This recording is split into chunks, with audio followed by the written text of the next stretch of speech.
Un bourgeois infidèle rentre chez lui en essayant d'échafauder le meilleur mensonge pour expliquer son retard. Or, il s'aperçoit que son épouse n'est pas rentrée non plus.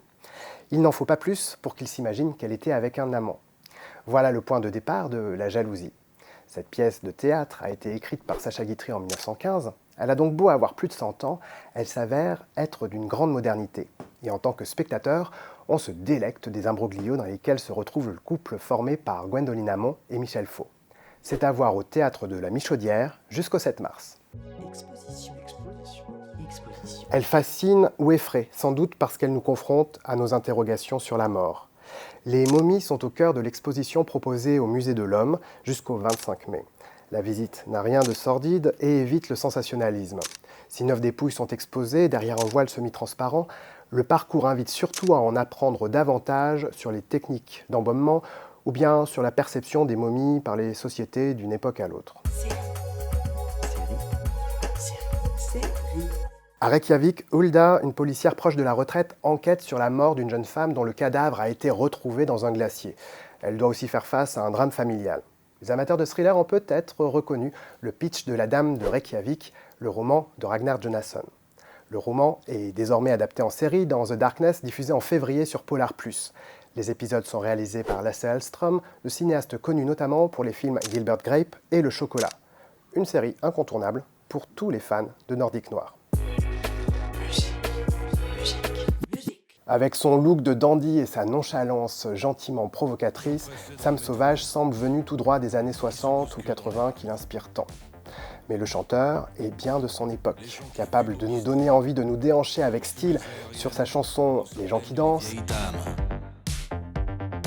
Il y a les gens qui crient, tout le temps, ceux qui sourient, de temps en temps, et il y a les gens qui dansent, partout.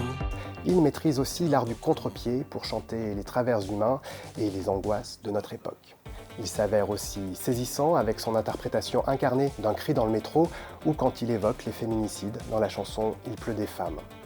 Son premier album, Mesdames et Messieurs, sort le 30 janvier et Sam Sauvage est nommé aux prochaines victoires de la musique. Retenez bien son nom, on n'a pas fini d'en entendre parler.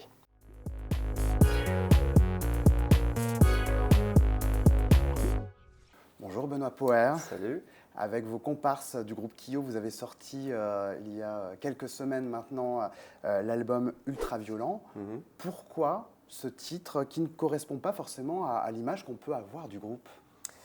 C'est vrai, je comprends que tu dises ça, mais en fait ça reflète le propos global de l'album. Et en fait, c'était un peu l'état d'esprit dans lequel on était quand on a composé les morceaux du disque. Et souvent, quand on parle du titre de l'album, je me sens toujours obligé de parler de la pochette, qui est en fait ce tableau qui est très coloré, très fleuri, avec ce gros carré noir avec marqué ultraviolent. Et en fait, c'est un peu l'état d'esprit dans lequel j'étais.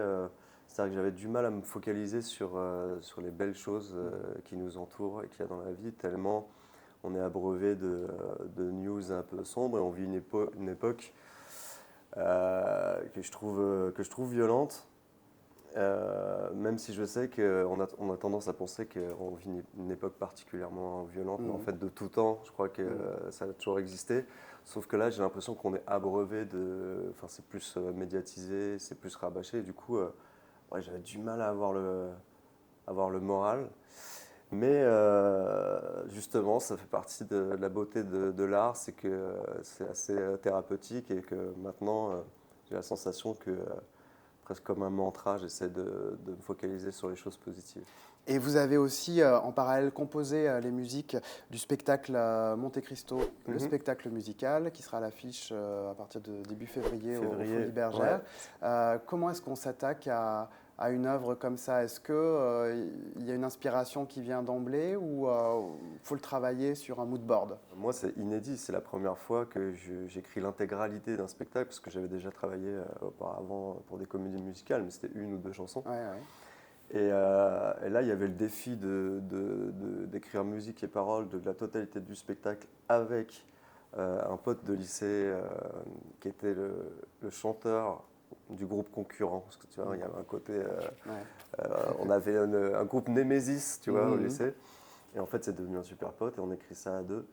Et en fait, je trouve que c'est presque plus simple d'avoir un support qui est très clair, qui est le roman de Dumas, parce que finalement, tu as un encadrement, tu sais ce que tu dois raconter. Tu ne peux pas avoir de page blanche comme quand j'écris pour Kyo, je me dis, bon, qu'est-ce que je vais raconter aujourd'hui?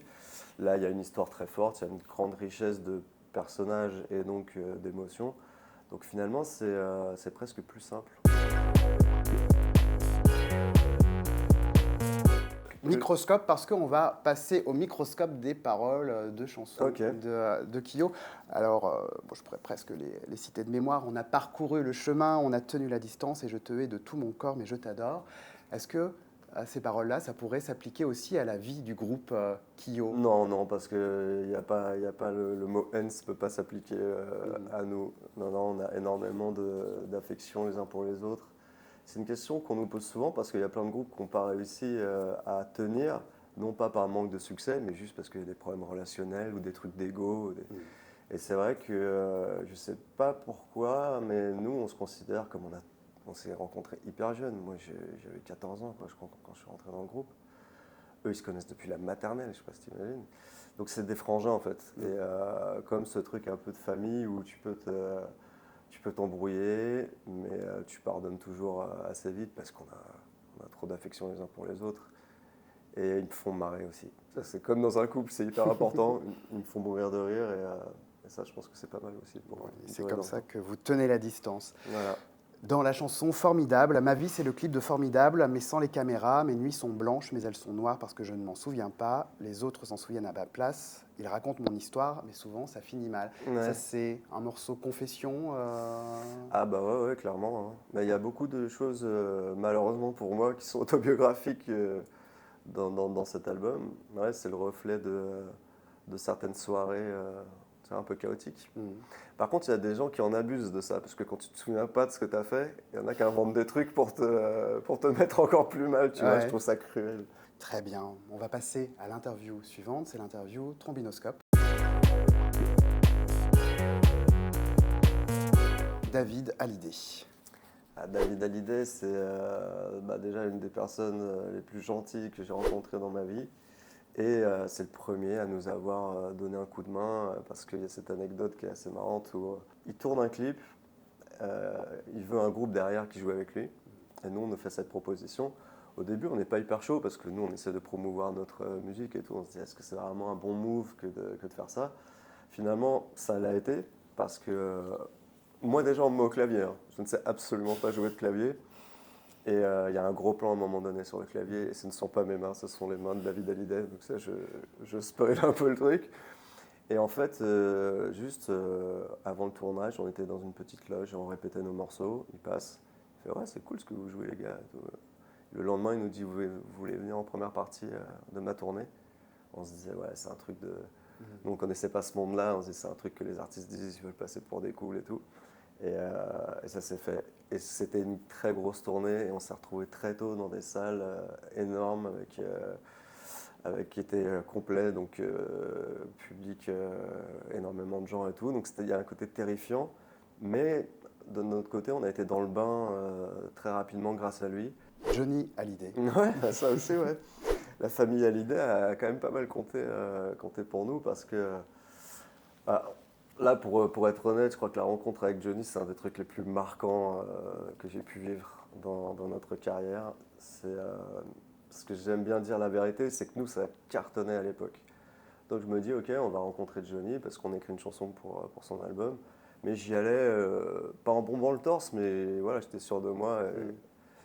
Et quand je l'ai rencontré pour de vrai, ce fameux truc qui est légendaire, non, en fait pas une légende, la présence qu'il a, le regard qu'il a, et je me suis senti tout petit d'un coup, et lui aussi adorable, et donc on a passé l'après-midi ensemble.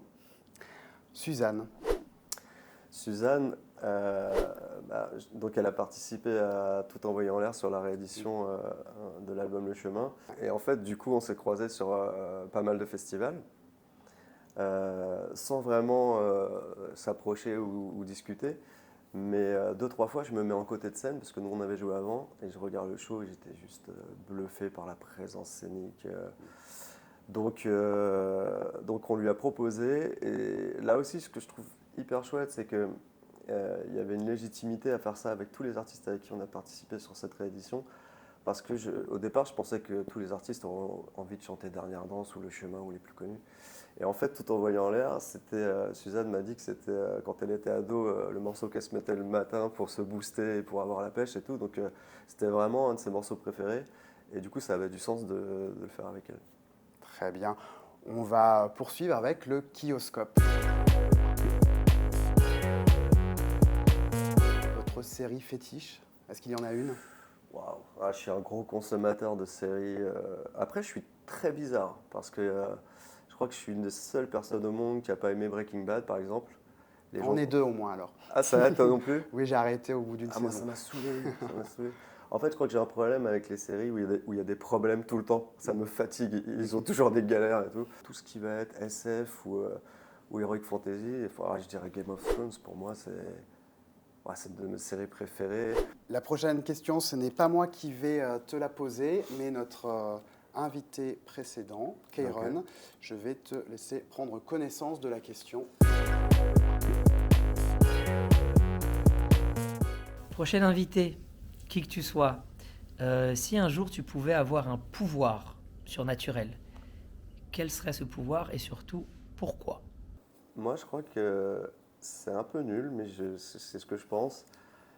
On a tous, moi ça m'est pas arrivé depuis longtemps d'ailleurs, vous avez tous fait des rêves où tu voles. Et moi, quand j'étais plus jeune, je faisais des rêves et vraiment j'avais la sensation réelle, parce que le cerveau est très puissant dans les rêves, de voler. Je crois que j'aimerais voler, tout simplement. C'est une très bonne réponse. Ah ouais. Et je vais à ton tour te demander d'enregistrer une question pour notre prochain ou prochaine invité. Je pose la question. Quelle est la question qu'on ne t'a jamais posée? Benoît Poher, le nouvel album de Kyo, Ultra Violence, est disponible partout, plateforme de streaming, également en physique. Vous serez notamment en concert le 13 mars 2027 à la Paris La Défense Arena. Ouais. Et avant, on peut aussi entendre votre musique, notamment aux Folies Bergères à partir du 6 février dans Monte Cristo, le spectacle musical. Voilà, à ne pas confondre avec l'autre. Benoît Poher, merci beaucoup d'avoir passé ce temps avec nous. Merci, c'était chouette. Merci.